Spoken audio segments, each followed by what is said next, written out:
I'm Emily Powell, and today I'm going to give you some insight on a sorority sister's point of view of the act of hazing, the physical effects, and the various organizations that participate in hazing. Have you ever thought to yourself, what have I gotten myself into?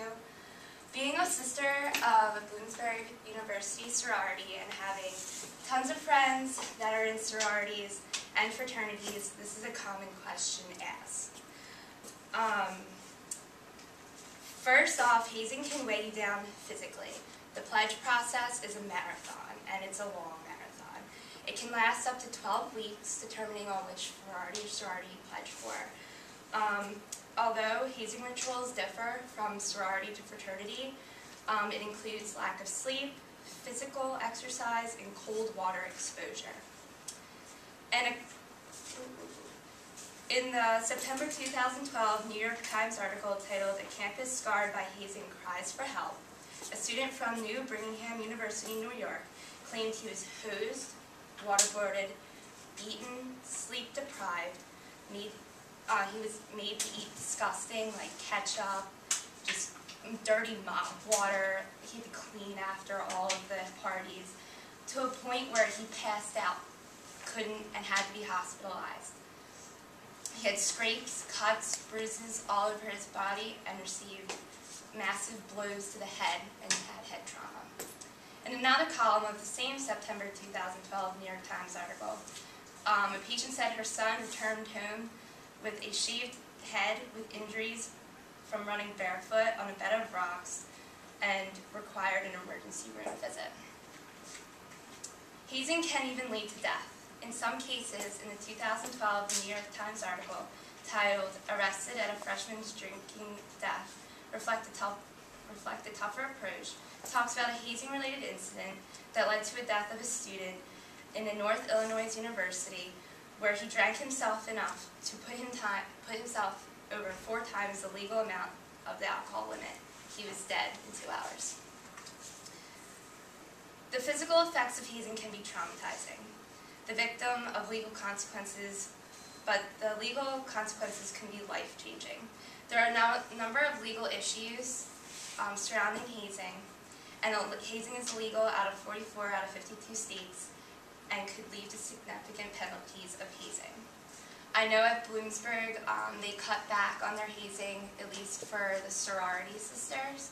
I know in the fraternities they do still haze, and it's bad to a point where if a fraternity brother quits, they will crank up the hazing 10 times more harder on the boys that are still there. Although the majority of hazing stories come from colleges like Greek life, there are a number of hazing-related incidents that have been taking place in sports teams, marching bands, and even in the military. College athletic teams are very big on pushing freshman endurance. In a May 2006 LA Times article titled "Internet Propels Athletes Hazing Due to Forefront," Jerry Crow talks about the Northwestern soccer team where pictures of the girls' hazing rituals were leaked on the internet. They were bandanaed, tied behind their backs, and beaten with a waterboard. Military hazing is often looked at by many as a tradition.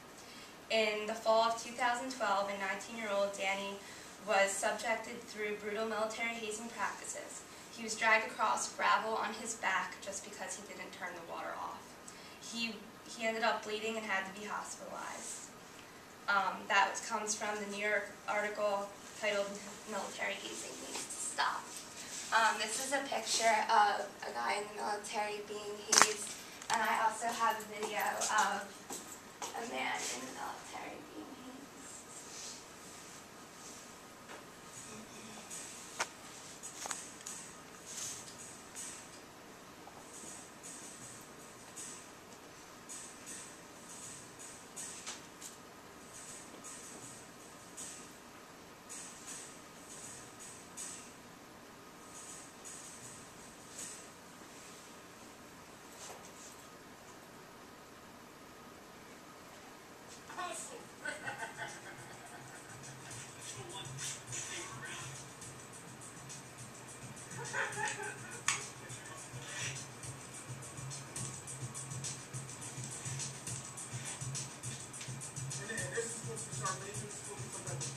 congratulatory event.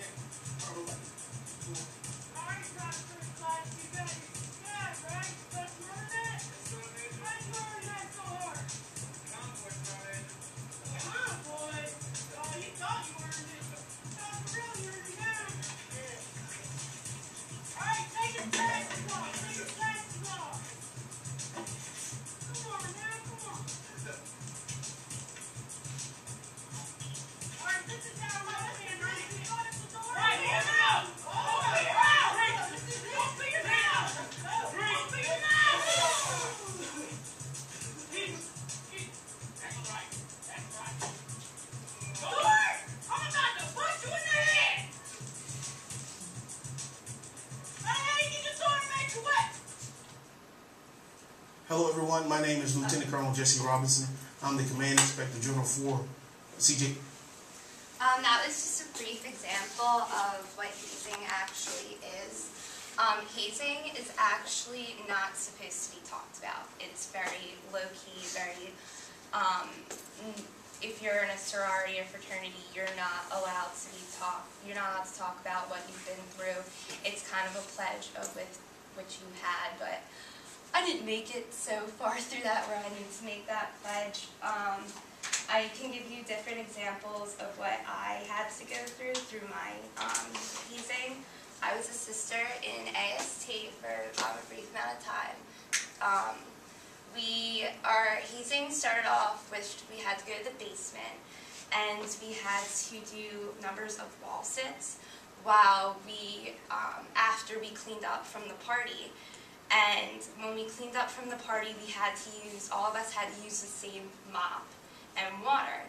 And at the time we were done and we were in lineup, we would have to line up against the wall doing wall sits, numerous amounts of push-ups, and we would have to drink the dirty water. And I know in another sorority that my friend was talking to me about, their hazing used to be so bad, this was a couple years ago, where all the girls needed to get completely naked in front of all the other girls and had to sit on a washing machine.